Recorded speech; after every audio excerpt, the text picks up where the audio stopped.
Asthma एक allergic सांस की बीमारी होती है जिसके अंदर जो है बच्चों में बड़ों में खांसी चलना, सांस की आवाज़ आना, जिसको हम मारवाड़ी भाषा में लोग कहते हैं तार बोलता है साहब, और खांसी बहुत आ रही है, सूखी खांसी आ रही है। तो ये एक बेसिकली एलर्जिक रिएक्शन है जो सांस के रास्ते में hyper sensitivity, hyper inflammatory response करती है, जिससे सांस का रास्ता सिकुड़ता है।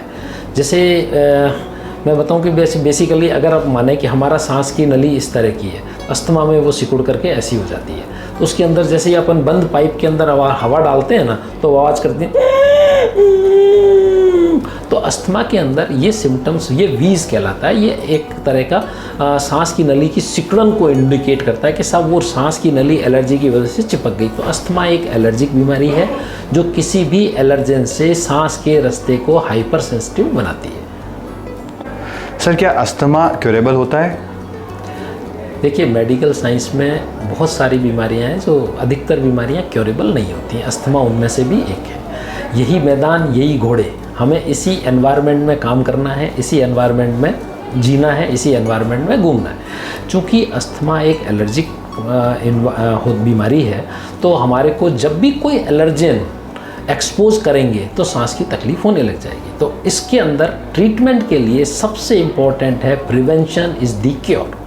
आप बचाव रखेंगे तो आप ठीक रहेंगे, जितना आप बचाव रखेंगे उतना ठीक रहेंगे। तो सबसे इम्पॉर्टेंट है कि आपको जिन चीज़ों से एलर्जी है उनसे आप जो है बचें, और तो आपका अस्थमा ठीक रहेगा। और जब भी होता है तो जिसका तो ट्रीटमेंट है, बहुत ईजी ट्रीटमेंट है, इनहेलर्स वगैरह होते हैं, तो उससे आराम से कंट्रोल रहता है। सर, अस्थमेटिक जो पेशेंट होते हैं उनको इन्हेलर भी यूज़ करने की सलाह दी जाती है, तो कौन सा अच्छा होता है उसके बारे में थोड़ा सा बताएं, उसके साइड इफ़ेक्ट्स क्या हैं वो भी आप बताएं। इनहेलर्स जो हैं बेसिकली दो तरह के होते हैं। एक तो ड्राई पाउडर इनहेलर जिसको हम DPI कहते हैं, और एक मीटर डोज इनहेलर्स आते हैं जिसके अंदर जो है एरोसोल्स के रूप में सांस की नली में दवा जाती है। तो दोनों ही इनहेलर्स की अपनी अपनी एडवांटेजेस डिसएडवांटेजेस रहते हैं। ऐसा कोई, और इनके साइड इफ़ेक्ट्स जो है ना, बिल्कुल साइड इफ़ेक्ट नहीं होते। दवा की मात्रा बहुत कम होती है तो कोई साइड इफ़ेक्ट नहीं होता, प्रोवाइडेड कि जब भी हम इनहेल करते हैं तो हम मुंह को ज़रूर साफ़ कर लें या कुल्ला कर लें, जिससे दवा वहाँ चिपकी ना रहे। ड्राई पाउडर इनहेलर का एडवांटेज ये है कि उसके अंदर कोऑर्डिनेशन की थोड़ी कम आवश्यकता पड़ती है।